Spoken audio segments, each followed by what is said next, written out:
ville de Thiès ba ñu defee donc dévolution du patrimoine pour jël juste un exemple promenade de Thiès waa ci loxo ville de Thiès la nekk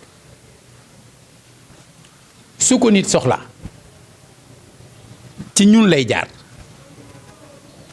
ñu gis disponibilité bi bu place bi disponible keneen jëlu ko woon ñu jaarloo ko fi mu war a jaar binduloo ko demande viser demande bi buñ ko defee ba pare bu waree am lu mu war a fay mu war a dem fay préfecture quittance boobu mu yore su ko indiwaatee ci lañ koy defal autorisation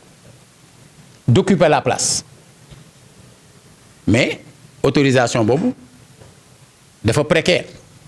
puisque il faut que moom mu jóg après dem préfecture parce que il peut y avoir des aspects de sécurité publique bu demee foofu ñoom selon leur procédure ñu jaar parfois par la police et cetera pour xool est-ce que war nañu autoriser ou pas mais dañuy jot d'abord l'autorisation d'occuper la place bi jógee ci maire bi noonu la ma sa demee alors le 4 bi muy mardi dañu xëy gis ñuy débarquer du matériel foofu ci te ñun yëguñu lu fa war a xew ci bis boobu ñi nga xam ne ñoo yore surveillance urbaine ci biir ville bi dem saisir ñooñu jël ab copie wu arrêté du préfet jox leen ko arrêté boo xam ne ñun on n'était même pas ampliataire on n'a pas été saisi on n'est pas informé mais mu nekk un arrêté buy autoriser ñooñu à organiser benn exposition sur l'économie numérique ci place bi du 1er au 6 janvier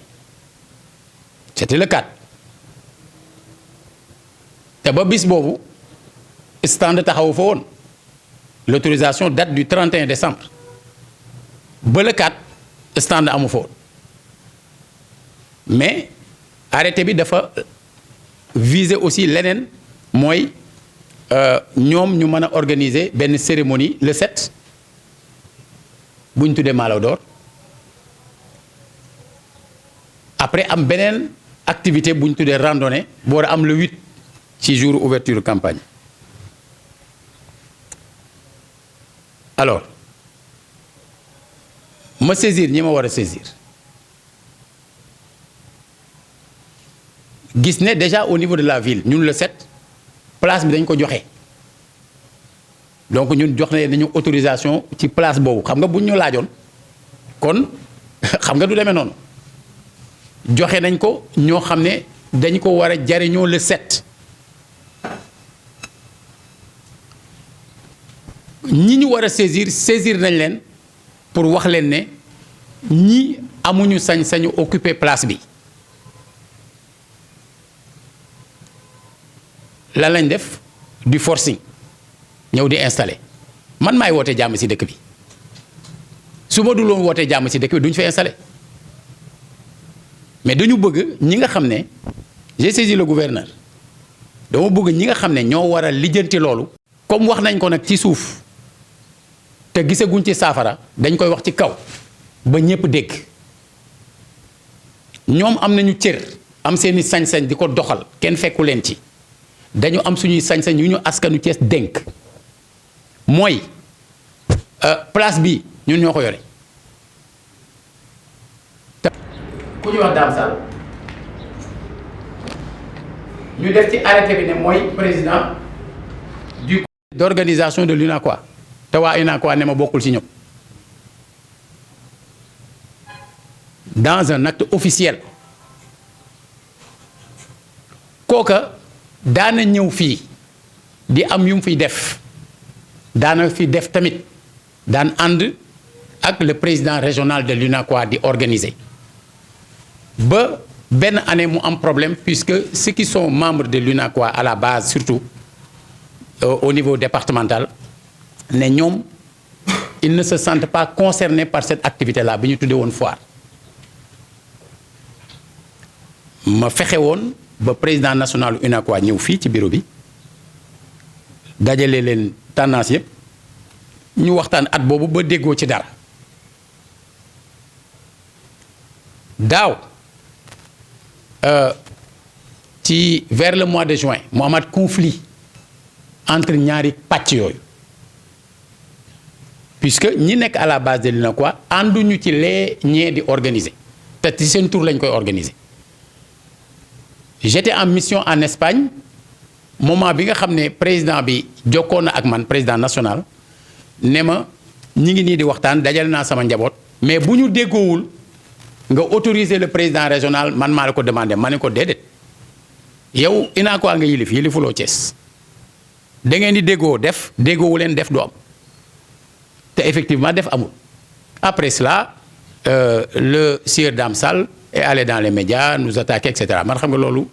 yàlla xam dama koy dégg nii sax mais man comme du ma déglu rajo du ma seetaan télé du ma lire journal donc yooyu lay romb dem. du tee su fi amee sañ-sañ en tant que nitu dëkk bi di fi wut dara su ko fi waree am ko fi mais li munta nekk mooy ñu ni dañuy jaar ca tàllalum kaw ma bëgguñu forcer la main loolu du am te jaay doole aussi du am.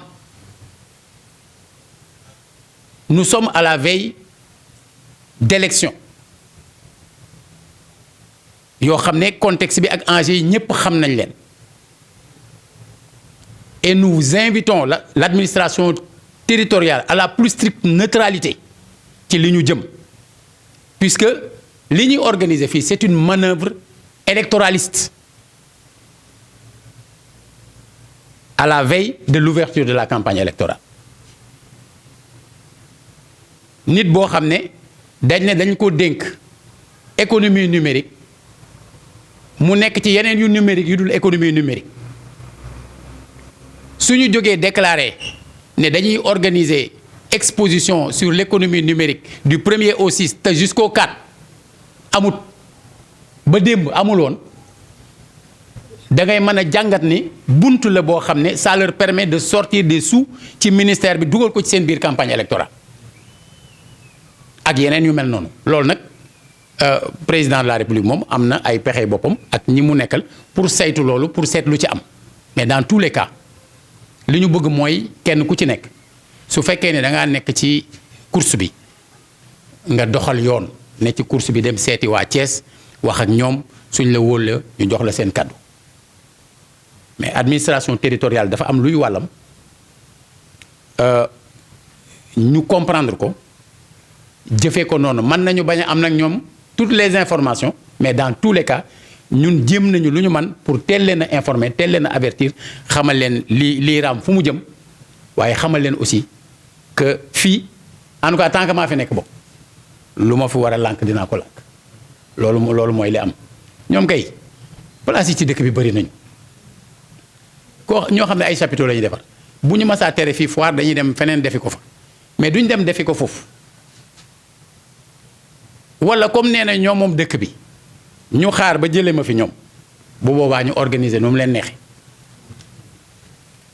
mais fekk ñun ñoo fi nekk li nga xam ne suñu sañ-sañ la te yoon may ñu ko dañ koy jël ba mu mat danañu woo kilifa yi dëkk bi nag ginnaaw bi ñu waxee ak gouverneur kilifa yi dëkk bi danañ leen woo ñu dox ci wax ci mais forcing moom du jàll.